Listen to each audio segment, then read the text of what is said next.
Good morning friend, Priyanka লাইফস্টাইলের নতুন আরেকটি ব্লগে আমি প্রিয়াঙ্কা আপনাদের সবাইকে স্বাগত জানাই। সবাই কেমন আছেন? আশা করছি খুবই ভালো আছেন। আপনাদের ভালোবাসায় আমরাও খুব ভালো আছি। আজকের সকাল এখন হয়তো ওই 7টার মতোই বাজে, আর এখন থেকেই ব্লগটা শুরু করছি। তবে পুরো ব্লগটা প্লিজ স্কিপ না করে দেখবেন, আশা করছি খুবই ভালো লাগবে। আজকের সকালের পূর্ব দিকের আকাশটা এত অপূর্ব শোভা বিকিরণ করছিল যে সেটা আপনাদেরকে না দেখিয়ে পারলাম না। আবার অন্যদিকের আকাশটা এই সাদা সাদা মেঘগুলো ভেসে বেড়াচ্ছে, কি অপূর্ব লাগছিল সকালের আকাশটা জানেন। সকালে মামি শাশুড়ির বাড়ি থেকে ফোন এসেছিল কচু শাক আনার জন্য, তাই আমি তো সময় পাইনি, কৃষ্ণার বাবাকে পাঠিয়েছিলাম। ওদের নাকি কচু শাক কারা অনেকটা দিয়ে গিয়েছে, ওরা তো একা খেয়ে পারবে না, শুকিয়ে যাবে, তাই আনতে বলেছিল। আর কচু শাকগুলো একটু দেখুন, কি মোটা মোটা কচু শাক। দুটো কচু শাকেই এক তাড়ি হয়ে গিয়েছে। এখনও নাকি মামিমাদের বাড়িতে 2 তাড়ি রয়েছে, তা অত নিয়ে এসে কী করবো। এক তাড়ি সব কেটেছি, তাই এক ঝুড়ি হয়ে গিয়েছে। এতটা কচু শাক কড়াইতে তো খুন্তি দিয়ে নাড়া যাবে না, এখন একটু লবণ দিয়ে ঢাকা দিয়ে অল্প করে নেব, তাহলে পরে কড়াইতে নাড়তে সুবিধা হবে। আর আজকের নিয়ে এসেছে চেলা মাছ আর চিংড়ি মাছ। এই চিংড়ি মাছ দিয়েই কচু শাক দিয়ে রান্না করছি।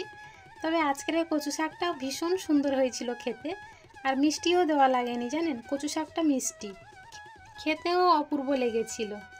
আর যে চেলা মাছ এনেছে, ওই চেলা মাছটা কী দিয়ে রান্না করব ভাবছিলাম, কিন্তু পরে ভাবলাম যে বেগুন আছে যখন ঘরে, তাহলে বেগুন দিয়েই মাছের তরকারিটা করি। তবে আজকের মাছের তরকারিতে অন্য কোনো মশলা দিইনি, সর্ষে আর কাঁচা লঙ্কা বাটা দিয়েই মাছের তরকারিটা করেছি।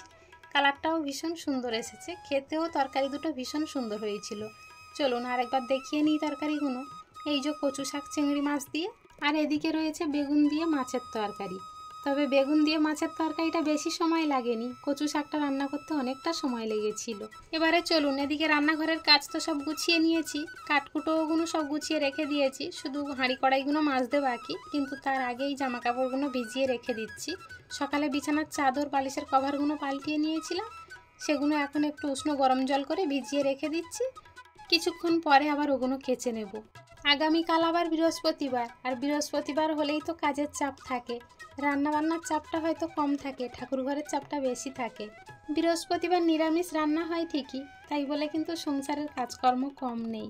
আর বৃহস্পতিবার হলে ঠাকুরঘরের প্রচুর পিতলের থালা বাসন বের হয়, আর এইসব পরিষ্কার ঝরিষ্কার করে পুজো দিতে গেলে অনেকটা দেরি হয়ে যায়। তাই ভাবলাম আজকে যখন একটু বসে রয়েছি, এই টাইমটায় কিছুটা থালা বাসন মেজে রাখি।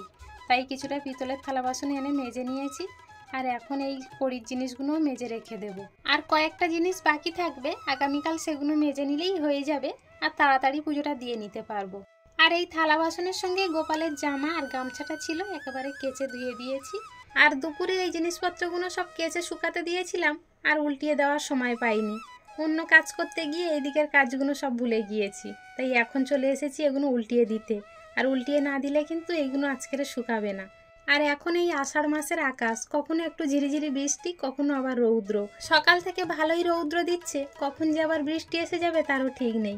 সেই জন্য একটু উল্টিয়ে পাল্টিয়ে দিচ্ছি, যাতে তাড়াতাড়ি শুকিয়ে যায় আর ভিজে জিনিসপত্র ঘরের মধ্যে না মেলতে হয়। আর এখন যতই আষাঢ় মাস পড়ে যাক না কেন, গরম কিন্তু কাটেনি। আর তারই মধ্যে যদি এই ভিজে জিনিসপত্র সব ঘরের মধ্যে মেলি, তাহলে আর ফ্যানের হাওয়া গায়ে লাগবে না মোটেও। ওইদিকে কাজ করতে করতে এদিকে আবার গাছের মধ্যে কুদলি ফল দেখতে পেয়েছি। এবছরে তো কুদলি ফল আমাদের আর কিনে খেতে হয়নি। আসলে এমন ফল যে গাছের পাতার মধ্যে লুকিয়ে থাকে, খুঁজে আর পাওয়া যায় না। যখন তখন তোলা হচ্ছে, তৃষ্ণা তুলছে, আমি তুলছি, ওর বাবা তুলছে, তুলে আর শেষ করা যাচ্ছে না। কখন যে কোনটা বড় হয়ে যাচ্ছে তার কোনো ঠিক ঠিকানা নেই। ঘরে যা কুদরি ফল তোলা রয়েছে 1 কিলোর গায়ে হবে, সেগুলো আবার ঘরে বসে বসে পেকে যাচ্ছে। ওগুলো না রান্না করলে কোনো উপায় নেই। আবার অনেকটা সময় পরে আপনাদের সামনে চলে এসেছি। এখন বাজে রাত 9টা, রাত্রের খাওয়া দাওয়া কমপ্লিট করে তাই বিছানাটা একটু গুছিয়ে নিচ্ছি। সারাদিন আর সময় পাইনি বিছানার চাদরটা লাগানোর মতো। এখন তাই খাওয়া দাওয়ার পরে বিছানাটা ভালো করে গুছিয়ে নিচ্ছি। আর বালিশের কভারগুলো এখনো পরানো হয়নি, ওগুলোও পরিয়ে নেব। তাহলে চলুন আজকের ব্লগটা এখানেই শেষ করছি। দেখা হচ্ছে খুব শীঘ্রই নতুন আরেকটি ব্লগের সাথে। ততক্ষণ পর্যন্ত সবাই ভালো থাকবেন, সাবধানে থাকবেন। আর ব্লগটা কেমন হলো অবশ্যই একটু কমেন্টে জানাবেন। ভালো লাগলে একটা লাইক করে দেবেন।